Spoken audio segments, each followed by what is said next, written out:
सुरुमा लिँदा आफूलाई पनि जानकारी हुन्न। अब मैले पनि केही मेकानिक अनि कोही अब जानेको पहिला चलाइरहेको बुलेट राइडरहरूसँग सल्लाह लगेर यो बाइक लिएको थिएँ।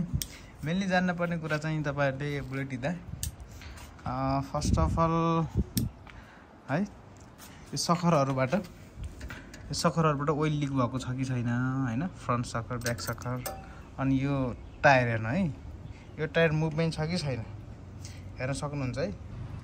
यो टायर मुभमेन्ट भएको छ कि छैन, यसरी दायाँ बायाँ हल्लाउँदा लेफ्ट राइट घुमाउँदा तपाईको यो मुभमेन्ट देखिन्छ के हैन। यो छ कि छैन फर्स्ट अफ अल हेर्न पर्छ हैन।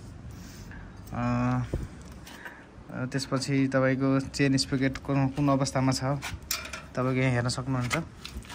चेन स्पोकेट यो तपाईको धारिलो भएको छ कि कुनै टुटेको छ कि हैन, धारिलो छ कि टुटेको छ कि के छ चेन स्पोकेट हेर्नु होला। देन अब मेन कुरा त अब तपाईको यहाँ यो बुलेट बाइकको म्याक्सिमम केमा समस्या हुन्छ नि, चेसिसमा। चेसिस तपाईले कहाँबाट पत्ता लगाउन सक्नुहुन्छ भने म तपाईलाई देखाउँछु। तपाईको चेसिस भाँचेको छ र पहिला भाँचेको हो र पछि मर्मत गरेको हो भने यो मेन कुरा बुलेटमा धेरै कमन समस्या भनेको चेसिसको। बाइक हेभी भएकोले अलि वेट बढी भएकोले अफरोडहरू धेरै हिँड्यो भने यो चेसिस भाँचिने सम्भावना बढी हुन्छ हेर्नु।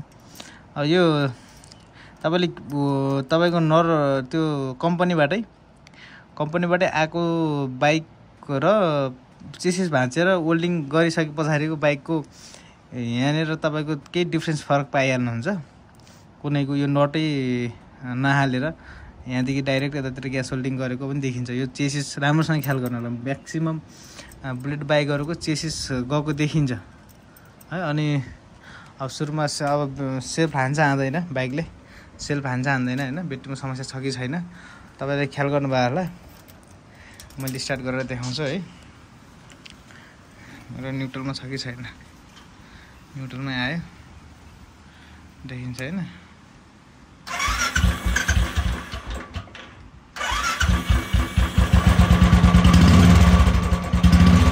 अनि बाइकले धुवा फालेको छ कि छैन, न्युट्रलमा ल्याएर बेसरी एकपटक धुवा फाल्छ फाल्दैन यसरी एकपटक रेस्ट दिएर बाइकले धुवा फाल्छ फाल्दैन, कालो धुवा फालेको छ कि सेतो धुवा फालेको छ कि हैन, कुन स्मोक फालिरहेको छ त्यो पनि चेक गर्न पर्छ। एकपटक रेस्ट दिएर हेर्नु होला न्युट्रलमा लिएर। अनि फ्रन्ट सकरमा तपाईको ओइलिङहरू निस्केको छ कि छैन हैन। त्यसपछि तपाईको एकपटक राइड गरेर हेर्नुपर्छ। यो सकरहरू अड्किने हैन, आवाजहरू आउने डिस्प्याडबाट यसमा पनि कमन समस्या आउँछ हेर्नुस्।